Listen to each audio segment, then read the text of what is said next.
boys and girls. We're going to go ahead and read another passage from another OAA passage together and work through grading it. So just follow along as I read to you.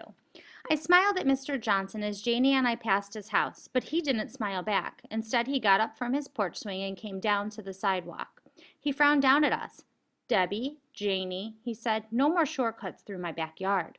"What's wrong, Mr. Johnson?" I asked. "What did we do?" "Someone's been taking the peaches from my tree," he said. "You kids are the only ones who cut through my yard." I knew about Mr. Johnson's peach tree. Mr. Johnson was very proud of it. This was the first year the tree had grown peaches. So far, they were small and not quite ripe. Nobody would want to eat unripe peaches. I told that to Mr. Johnson. He shook his head. "You kids always come back from Mrs. Witt's house at 6 o'clock. Well, I was in my yard last night at that time. I expected you any minute. The telephone rang and I went inside the house. When I came back out, 3 peaches were missing." "But we couldn't eat them, Mr. Johnson. You can't come through here anymore." He walked away before I could say a word. Janie and I had to take the long way home. I thought of a plan. Janie and I would catch the real thieves. We would prove we weren't peach thieves.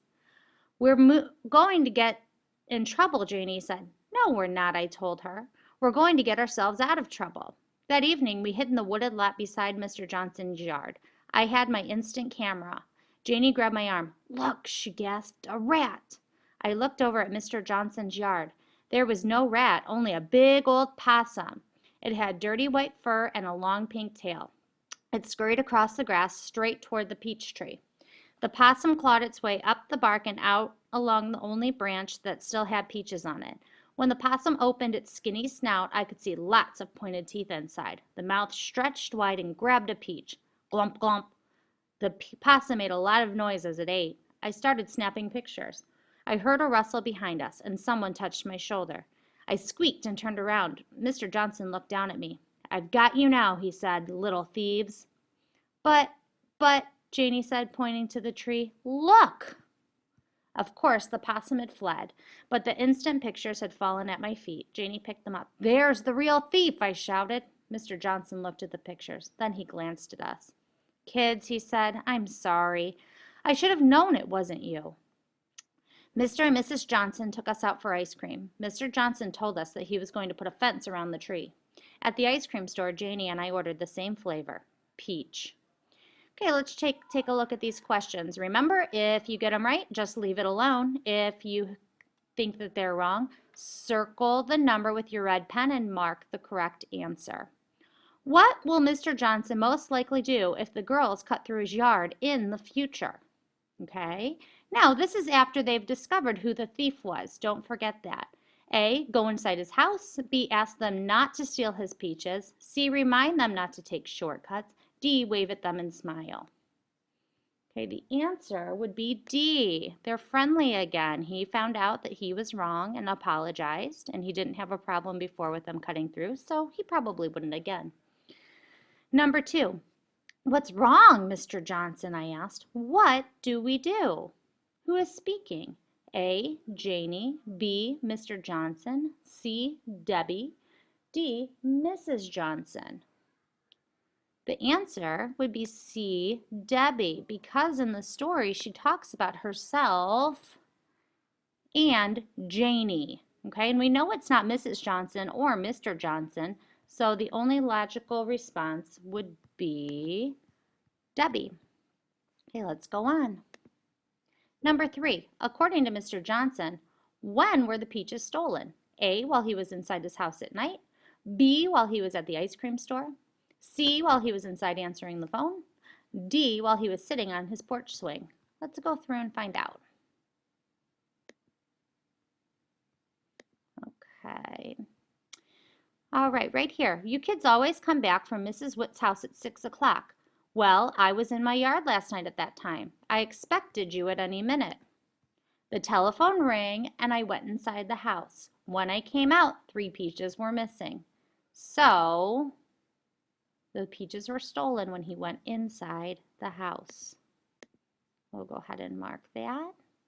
When he was inside the house answering the phone, I'm sorry. Okay, number 4. I heard a rustle behind us and someone touched my shoulder. What does the word rustle mean in this sentence? A, noise, B, song, C, person, D, animal. The answer is A, a noise. A rustle is a noise.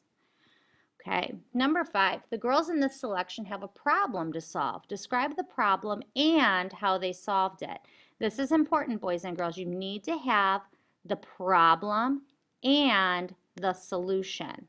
Okay, so let's go ahead and say the problem was Mr. Johnson thinks they stole peaches. If you have something like the girls were accused of stealing peaches or the girls had to prove that they didn't steal the peaches, both of those would be fine too. It has to have something to do with the girls, with Mr. Johnson thinking that they stole the peaches. Okay?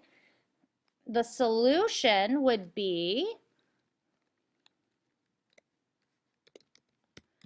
the girls took a picture of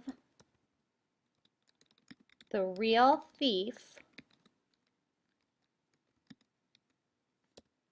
to prove they didn't do it.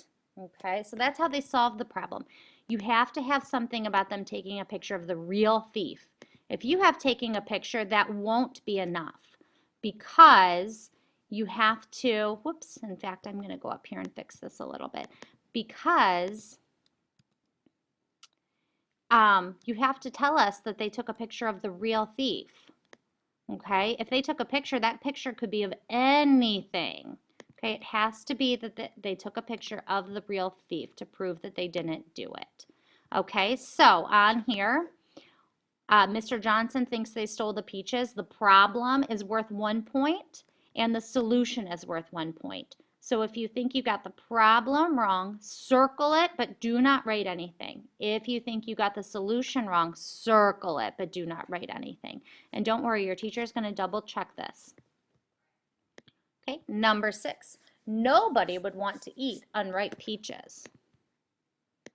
What does the prefix un do to the word ripe? A, the prefix un changes the meaning to ripe again. B, the prefix un changes the meaning to ripe. C, the prefix un changes the meaning to not ripe. D, the prefix un changes the meaning to finally ripe. Okay, and the answer is C. Unripe means not ripe yet. That's why they wouldn't want to eat the peaches. Number 7. From now on, how will Mr. Johnson make sure the peaches do not get taken? A, he will sit out on his porch and watch the tree. B, he will buy the girls ice cream so they do not eat the peaches. C, he will put up a small fence around the tree. D, he will not allow any children to walk through his yard. Let's look back and see what he has to say. Okay, here's where he found them and they showed him that it was the possum. Okay, and he apologized. They took him out for ice cream. Mr. Johnson told us that he was going to put a fence up around the tree. Okay, and number 8. What is the theme of this selection? Remember, that's what lesson we can learn. A, blaming things on other people is a way to catch a thief. B, do not jump to conclusions before you know all the facts. C, patience is not always the best way to get what you want. D, it is better to mind your own business. And the answer would be B.